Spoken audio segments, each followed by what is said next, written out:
राधे राधे। ओम नमो भगवते वासुदेवाय नमः।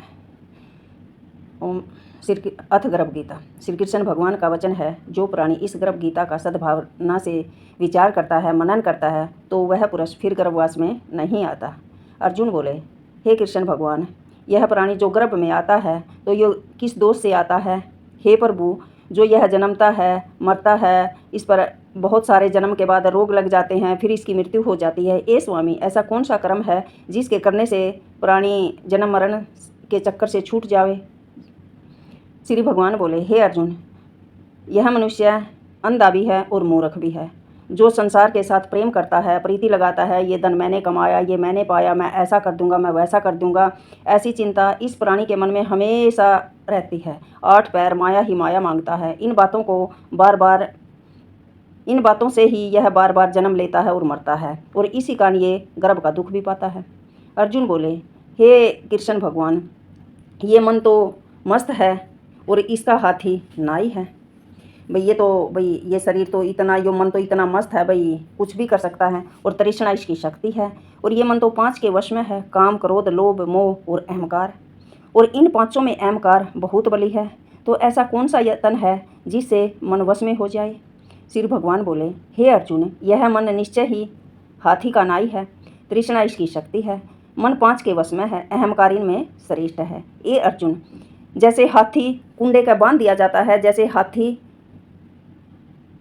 अंकुश कुंडे के साथ वश में होता है, वैसे ही मन रूपी हाथी को वश में करने के लिए ज्ञान रूपी अंकुश की जरूरत है। अहंकार करने से यह जीव नरक में पड़ता है। बार बार प्रयत्न करो, भगवान का भजन करो, मन को वश में करो, इंद्रियों को वश में करो, तो ये मन वश में हो जाएगा। और अहंकार करने से तो इंसान, मनुष्य नरक में पड़ता ही है। अर्जुन बोले, हे भगवान, जो एक तुम्हारे नाम के लिए भाई तुम्हारा नाम लेकर वन में फिरते हैं, कहते हैं कि हम वैरागी हैं, एक धर्म करते हैं, तो हम इनको कैसे जाने? जो वैष्णव है ये कौन है, तो हम इनको कैसे पहचाने? श्री भगवान ने कहा, हे अर्जुन, जो मेरे ही नाम के लिए वनों में फिरते हैं वे सन्यासी कहलाते हैं। एक सिर पर जटा बांधते हैं, एक अंग पर भस्म भी लगाते हैं। मैं उनमें कभी नहीं रहता, क्योंकि उनके अंदर अहंकार होता है। उनमें मेरा दर्शन भी दुर्लभ है, जो जटा बांधते हैं और भस्म लगाते हैं। अर्जुन बोले, हे भगवान, तो किस पाप से स्त्री की मृत्यु होती है, और किस पाप से पुत्र मरता है, और किस पाप से लोग नपुंसक हो जाते हैं? इन तीनों प्रश्नों का उत्तर दीजिए। श्री भगवान बोले, हे अर्जुन, जो किसी का कर्ज लेता है और देता नहीं, इस पाप से औरत मर जाती है। और जो किसी की अमानत रखी हुई पचा लेता है, उसके पुत्र मर जाते हैं। और जो किसी का कार्य कहता है कि सबसे पहले मैं तेरा ही करूँगा, और वो करता नहीं है, तो इस पाप से मनुष्य नपुंसक हो जाता है। ये पाप बड़े ही पापी हैं। अर्जुन बोला कि हे भगवान, तो कौन से पाप से मनुष्य सदा रोगी रहता है, और किस पाप से गधे का जन्म होता है, और किस पाप से बिल्ली का जन्म होता है? श्री भगवान बोले, हे अर्जुन, जो मनुष्य कन्या का दान करते हैं और इस दान में मूल्य ले लेते हैं, वे दोषी होते हैं, वे सदा रोगी भी रहते हैं। और जो विषय विकार के वास्ते मदिरा पान करते हैं, उनका टैटू का जन्म भी होता है। जो झूठी गवाही बरते हैं, वे औरत का जन्म पाते हैं। और जो रसोई बनाकर सबसे पहले आप भोजन कर लेती है और पीछे परमेश्वर का, भगवान का ध्यान करती है, वे बिल्ली का जन्म पाते हैं।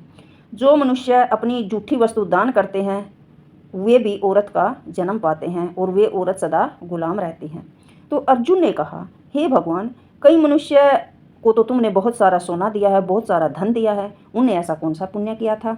और कई मनुष्यों को अपने हाथी, घोड़े, रथ भी दिए हैं, उन्होंने भी कौन सा पुण्य किया था? तो भगवान श्री कृष्ण बोले, हे अर्जुन, जिन्होंने सोना दान किया था उनको घोड़े, वाहन मिलते हैं। जो परमेश्वर के निमित्त कन्या दान करते हैं, वे पुरुष का जन्म पाते हैं और बहुत सारा धन भी पाते हैं। तो अर्जुन ने कहा कि हे भगवान, जिन पुरुषों के अंदर विचित्र देह है, उन्होंने कौन सा पुण्य किया था? किसी किसी के घर तो बहुत संपत्ति होती है, कोई कोई तो वो बहुत विद्यावान भी होता है, उन्होंने कौन सा पुण्य किया था? तो श्री भगवान बोले, हे अर्जुन, जिन्होंने अन्न दान किया था, उनका सुंदर स्वरूप है। जिन्होंने विद्या दान किया था वे विद्यादान हैं, जिन्होंने संतों की सेवा की थी वे पुत्रवान हैं। तो अर्जुन बोले, हे भगवान, किसी को तो धन से प्रीति है, किसी को स्त्री से प्रीति है, इसका क्या कारण है, ये भी मुझे समझाकर बताइए। तो भगवान बोले, हे अर्जुन, धन और स्त्री सब नाश का स्वरूप हैं, नाश का रूप हैं। मेरी भक्ति का नाश कभी नहीं होता।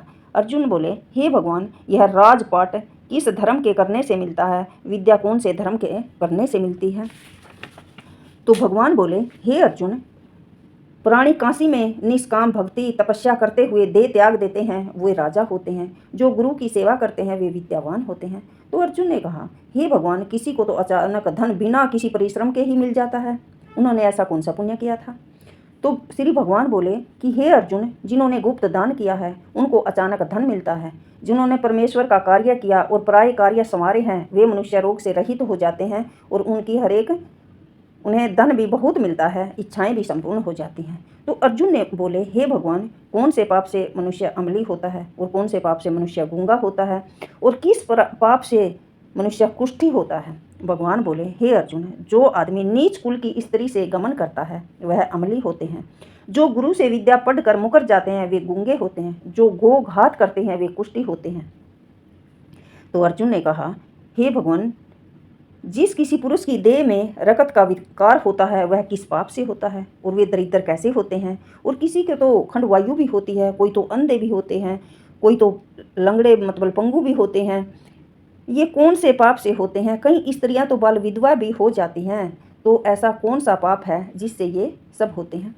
श्री भगवान बोले, हे अर्जुन, जो सदा क्रोध में रहते हैं उन्हें रक्त विकार होता है, जो मलिन रहते हैं वे सदा दरिद्री होते हैं, जो कुकर्मी ब्राह्मण को दान करते हैं उन्हें खंडवायु होती है, जो पराई स्त्री को नंगी देखते हैं, गुरु की पत्नी को कुदृष्टि से देखते हैं वे अंधे होते हैं, जिसने गुरु और ब्राह्मण और गाय को लात मारी है वे लंगड़ा और पंगला होते हैं, जो औरत अपने पति को छोड़कर पराये पुरुषों का संग करती है वे बाल विधवा होती हैं। तो अर्जुन ने कहा, हे भगवान, तुम तो परम ब्रह्म हो, मैं तुम्हें बारंबार नमस्कार करता हूँ। अर्जुन बोले, हे भगवान, तुम तो पर ब्रह्म हो, मैं तुम्हें बारंबार नमस्कार करता हूँ। आगे मैं तुमको बंधु संबंधी जानता था, अपना भाई जानता था, परंतु अब तो मैं आपको ईश्वर जानता हूँ। हे पर ब्रह्म, गुरु दीक्षा कैसे होती है, कृपा करके आप मुझे ये भी बताइए। तो श्री भगवान बोले, हे अर्जुन, तुम धन्य हो, तुम्हारे माता पिता भी धन्य हैं जिनके तुम जैसे पुत्र हुए। हे अर्जुन, सारे संसार का गुरु जगन्नाथ है, विद्या का गुरु काशी है, चारों वर्णों का गुरु सन्यासी है। सन्यासी उसको कहते हैं जिसने सब कुछ त्याग करके भगवान में मन लगाया हो, मेरे विष मन लगाया हो, मेरे अंदर मन लगाया हो। ब्राह्मण जगत गुरु है। हे अर्जुन, यह बात ध्यान देकर सुनने की है। गुरु कैसा करें, जिसने सब इंद्रियां जीत ली हों, जिसको ये सब संसार ईश्वर में नजर आता हो और सब जगत से उदास हो, ऐसा गुरु करे जो परमेश्वर को जानने वाला हो। उस गुरु की पूजा करें, सब तरह से उसका पूजन करें। हे अर्जुन, जो गुरु का भगत होता है वो प्राणी गुरु के सम्मुख भजन करते हैं, उसका भजन करना सफल हो जाता है। जो गुरु से विमुख हैं उनको सप्तग्रास मारे का पाप लगता है। गुरु से विमुख प्राणी दर्शन करने योग्य नहीं होते। जो गृहस्थी संसार में गुरु के बिना है चंडाल के समान है। जिस तरह मदिरा का भंडार हो उसमें जो गंगा जल है जो अपवित्र है, इसी तरह गुरु से विमुख का भजन सदा अपवित्र होता है। उसके हाथ का देवता भी जल अन्न ग्रहण नहीं करते, उसके सब कर्म निष्फल हैं। कुक्कर, शुक्र, गंधर्व, काग, ये सब की सब योनियां में सबसे खोटी योनि है। इन सब से मनुष्य सबसे खोटा है जो गुरु नहीं बनाता। गुरु बिना गति नहीं होती, यह अवश्य नरक में जाएगा। गुरु दीक्षा बिना प्राणी के सब कर्म निष्फल हैं। हे अर्जुन, जैसे चारों वर्णों को मेरी भक्ति करना योग्य है वैसे ही गुरु का ध्यान करना भी योग्य है, गुरु की भक्ति करना भी योग्य है। जैसे गंगा नदियों में उत्तम है, सब व्रतों में एकादशी का व्रत श्रेष्ठ है, वैसे ही हे अर्जुन, शुभ कर्मों में गुरु सेवा उत्तम है। गुरु दीक्षा बिना प्राणी पशु योनि पाता है। जो धर्म भी करता है सो पशु योनि में फल भोगता है, 84 योनियों में भ्रमता रहता है। तो अर्जुन बोले, हे श्री कृष्ण भगवान, गुरु दीक्षा क्या वस्तु है। श्री भगवान बोले, हे अर्जुन, धन्य जन्म उसका जिसने यह प्रश्न किया, तुम धन्य हो। गुरु दीक्षा के 2 ही अक्षर हैं, हरि ओम हरि ओम।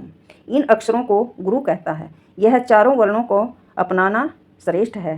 हे अर्जुन, जो गुरु की सेवा करता है उस पर मेरी प्रसन्नता है, मैं वहाँ खुश रहता हूँ, वहाँ मेरी ही पूजा होती है। वह पुरुष 84 से छूट जाएगा, जन्म मरण से रहित हो जाएगा, नरक में नहीं जाएगा।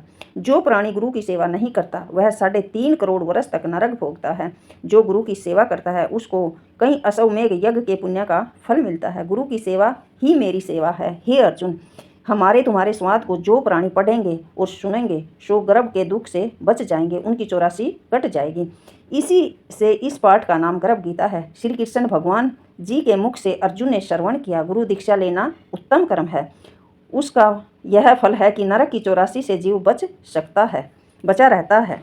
भगवान बहुत प्रसन्न होते हैं। ओम नमो भगवते वासुदेवाय नमः। राधे राधे। गुरु बिना ज्ञान नहीं। सबसे पहला गुरु अपनी माँ है, उसकी सेवा अवश्य करो।